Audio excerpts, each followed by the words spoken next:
this issue is particularly noteworthy because it really does a superb job building up Super Metroid as being like the biggest game of the year.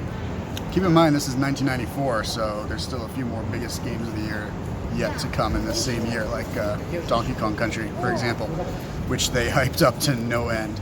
But before Donkey Kong Country, there was Super Metroid. Unfortunately, Super Metroid did not make the cover of this one. That's okay, because Ken Griffey Jr. seems like a cool guy. Besides that, Super Metroid would make the cover of the next issue, which I'm sure I'll eventually cover. Oh, look at that. Right there in the table of contents, you've got the Super Metroid preview. You better believe that when I was a kid and I saw this screenshot right here of the, well, they're fake Metroids, but I didn't know that at the time. I saw the screenshot, I was like, oh my god, Metroids, they're back. It was a really magical moment for me. We got Player's Pulse. We got some interesting letters this month. We've got Aaron Judd from Portland, Oregon. Aaron Judd says, "Hi, I'm Aaron Judd. I took this picture in the catacombs of France. This is the place where hundreds of Paris residents were buried. I hope you'll publish this to show thousands of Nintendo Power subscribers how cool it is." I'm pretty sure thousands of residents were buried there. And you're showing this to hundreds of Nintendo Power subscribers at this point in time. Just like flip those two numbers. This is really appropriate. Nintendo Power's response to this is, "Yeah, Aaron, it's cool. What's really cool is that you carried Nintendo Power halfway around the world to take the photo. We'd much rather see piles of creepy bones than the Eiffel Tower or the Louvre or something really ho-hum like that. Thanks." That's funny that they say that because I actually carried this very issue halfway around the world to Leadenhall Market in London, one of the most beautiful places on earth. It's like an outdoor market that's not really an outdoor market. It's like a pseudo-outdoor market. It's absolutely beautiful. They actually, they filmed part of one of the Harry Potter movies in this very building. I'll show you.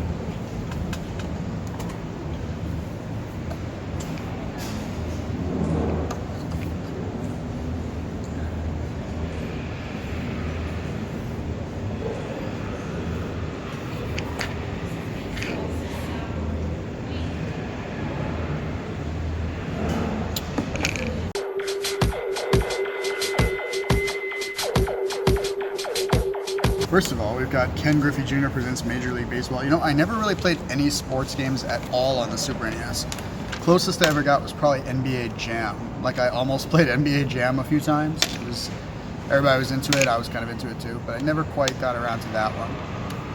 And that's the closest I ever got to any sports game on the Super NES, much less a baseball game, because I'm not really a baseball guy. Sorry for just kind of skimming over this part of the issue. We've got this cool part right here where it actually lists off all of the teams. You got the East and the West, and everyone of note and consequence in those two divisions. Wait, see, this is why it's confusing. This is the National League East and West, and then you turn the page, and you got the American League East and West. I don't understand. Why isn't there just like one? Why isn't there just like one East and one West? Why is there two of each? Do they have two world titles too? Because that's kind of dumb.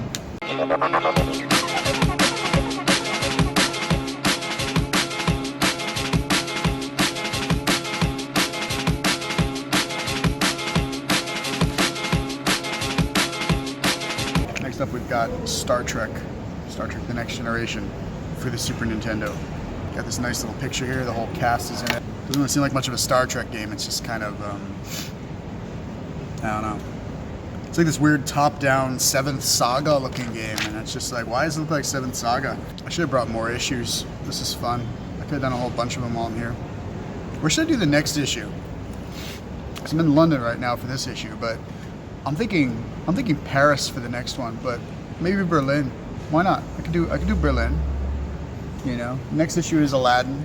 The December '93 issue has Jafar on the cover. If I really wanted to go all in with that, I would film it in the Middle East. I'd head down to Istanbul, film there. Istanbul, city of cats. There's a cat on every doorstep in Istanbul. In any case, back to this issue. The Next Generation game is just not, it does not look good. Here we've got Mickey's Ultimate Challenge. One of many ill-fated Disney games. This, actually, funny story about that. It's actually the follow-up to that one Mickey game that everyone played, which was in issue 44. And this one's actually the follow-up to it. It's like a frosty winter day out here. It's ridiculous.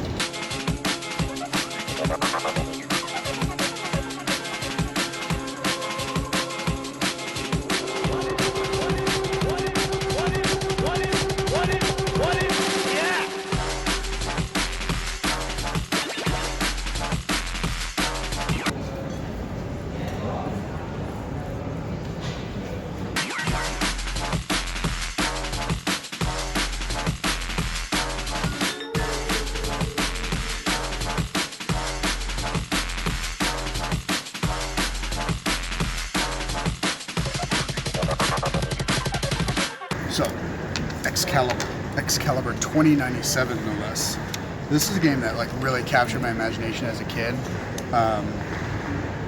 It's got kind of that Metal Gear Rising aesthetic to it, where you got this badass with a sword, and he's got to fight a bunch of cyborgs and stuff. I mean,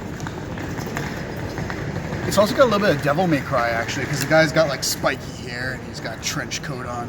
Yeah, it's got that kind of badass and Q, like Devil May Cry, Metal Gear Rising feel. It's really too bad that this never got any kind of a sequel. You know, it's a really stylish, badass game, and I like how they have this like really futuristic New York City skyline right there. It's got a lot of buildings that don't actually exist in the present. Funnily enough, the buildings that are in this picture that are supposed to be futuristic actually look less futuristic than buildings that they've actually built in the real world since then. Man, when I was a teenager, I loved this game. I played it.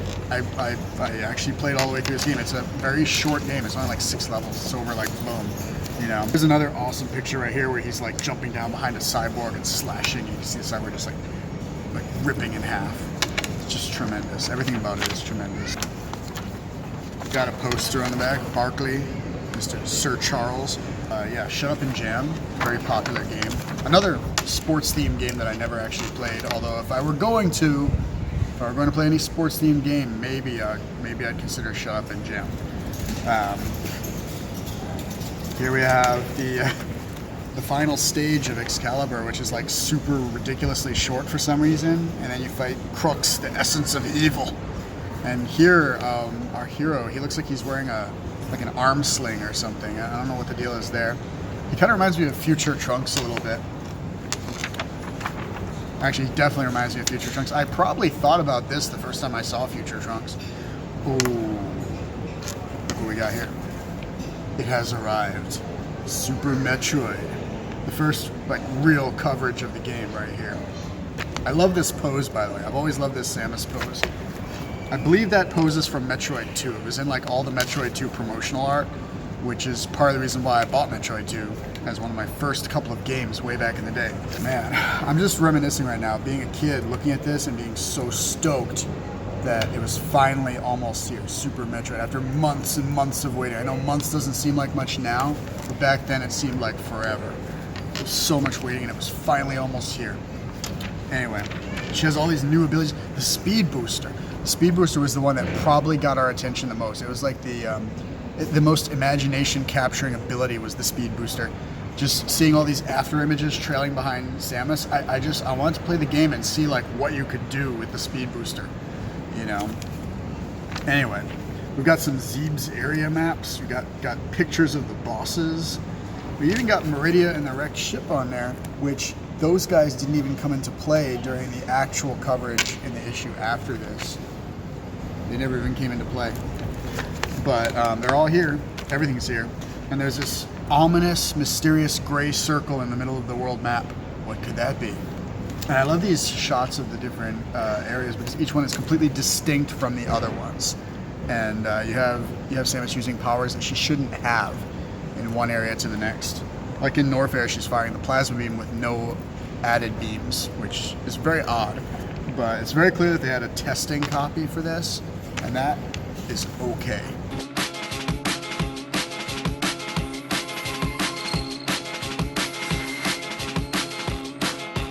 Now we have time tracks. I think this is based on a show. The current year is 2193, which is 100 years after X-Kaliber 2097. So as we can see, the world has continued to go to shit. First rule of time travel: do not time travel. Fix one thing, you mess up 10 other things. Anyway, this looks like a completely generic side-scrolling action game.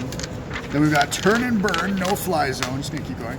We got some really like adult-looking pinball games here. What is with these scary pinball games? You got Jolly Joker, Blackbeard, and Iron Man. And finally, Wizard. Yikes. Tons of codes for Super Empire Strikes Back, which was very popular at this point in time. If I were to play any sports game ever, it would have been NBA Jam on the Super NES.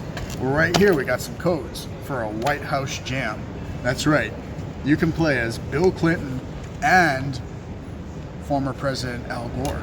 Whoa, we have extra pages of classified information this month. We got some bonus Marios for Mario All-Stars. I'll tell you what, anytime they had any screenshots of Mario All-Stars in any of these issues of Nintendo Power, it was like a joy to look at. Just any screenshots of the game. Simple pictures. And it was always like, oh man, I want to be playing that game so badly. We've got a Super Metroid comic. These have been going on for a couple issues now. Here we have Samus completely emasculating Houston, who is almost definitely a reference to the original Alien movie. Yeah, I might someday just cover all the comics. You know, I'll do a comic episode, cover the Zelda comics, maybe do a Mario comic episode, maybe do a Super Metroid comic episode, maybe. Or maybe I'll just do one episode and cover all the comics. I don't know. Someday I'll do a comics episode. So for now, we're just going to leave the comics alone. Just have maybe brief commentary on the comics. This one's interesting because Samus gets like critically injured in this one. She gets hit by this spike trap, and right there, and it puts her basically in the hospital. She's incapacitated, and it completely cuts the story short. You know, the first couple of episodes of the Super Metroid comic followed the game a little bit. So, you know, she's progressing through ZBs. Then she gets hit with the spike trap. She has to go back to the ship. She has to go to the hospital. She's out of commission. The Shozo have to get together and heal her. And then once she's healed, she zips back to the planet and fights Ridley and Mother Brain. Like, boom, boom. And then it's over. So they skip over like 2/3 of the game with this injury that she gets where she has to go back to the ship. It's weird. You know, I feel like they were making a much longer Super Metroid comic, and then they just like cut it short because of time constraints. They probably had to make room for like Blast Core comics or something. You know, N64 was coming out, whatever. Finally, we got Counselor's Corner. Lufia and the Fortress of Doom. Why is Lufia afraid to enter the room that says women only? She's just a little bit afraid of lesbian sex. I don't know. And now we have Wario Land, Final Fantasy Legend 3. Just nostalgia overload here for anybody who's played any of these. This was actually my first look at Soul and Zagger, who are the final bosses of Final Fantasy Legend 3, and it really got me thinking about who are these guys? You know, what are they all about?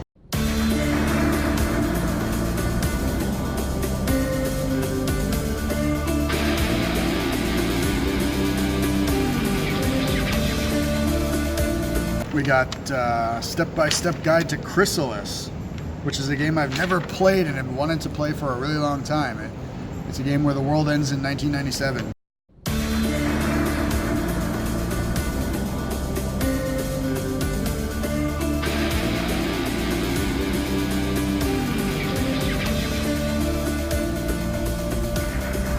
We got Prehistoric Man for the Game Boy. You know, I have to admit, aside from the Super Metroid preview, this is kind of a light issue. There's just not a whole lot to it. So for the top 20, we got Street Fighter 2 Turbo and Mortal Kombat basically neck and neck at the top of the Super NES charts. Both of them beating out A Link to the Past, which is amazing. Secret of Mana posting an impressive showing at number 6. And they said RPGs can't draw. Look at that, right there at number 6. On the Game Boy, we have Legend of Zelda Link's Awakening at number 1, Mario Land 2, Kirby's Pinball Land, Kirby's Dream Land, and Tetris 2. Now, the Game Boy is much less competitive than the Super NES. Link's Awakening is running away with the top spot, just like no contest whatsoever, as opposed to the Super NES, which is a neck-and-neck battle with Mortal Kombat and Street Fighter. The NES is even more competitive. It's actually a three-way battle between Kirby's Adventure, Tetris 2, and Mario 3. And that's pretty much it for this episode. Oh, looking to games of the future, we have Project Reality, which is the project that, of course, turned into the Nintendo 64. And right here we have a whole missive on why CD-ROMs are bad and why they're going to go with not CD-ROMs for their next system. Also, the next generation of systems from Sony and Sega are going to cost way more than Project Reality because they have a CD-ROM drive. So Project Reality is going to cost less, and it's going to be more powerful, and it's not going to use those pesky CD-ROM drives. We all know how that turned out. We've also got a very nice preview for Final Fantasy III, aka 6, which is not going to be out for a few months down the line, but you know, I wasn't into RPGs yet at this point in time. Like, I think Secret of Mana and maybe Seventh Saga were the only ones I'd even tried at this point. I was all about the Metroid. But I know that there were a ton of people out there who looked at these Final Fantasy III screenshots and this preview and felt the same way about that as I feel about the Super Metroid preview. And that's about it for this issue. Coming in the next issue, we've got the full look at Super Metroid, which only covers maybe half the game at best. I'd say it's more like about 40% of the game, and they left the rest completely to the imagination, which was actually very much appreciated when I played it the first time. That's not the next one that I'm going to cover, though. The next one that I'm going to cover is December 1993 with Aladdin on the cover. And it has not one, but two Mega Man games. Mega Man 4 for the Game Boy and 6 for the NES. It is an absolute smorgasbord of Mega Man, and a great issue to boot. One of the best issues from 1993, I think. Unfortunately, this issue that I just covered was a little bit on the plain side. I hate to say it. But the next one, Aladdin, that's going to be a great issue. So join me for that. I'll be broadcasting from some new locale. Don't know where yet. It's going to be somewhere fancy. So I'll see you then.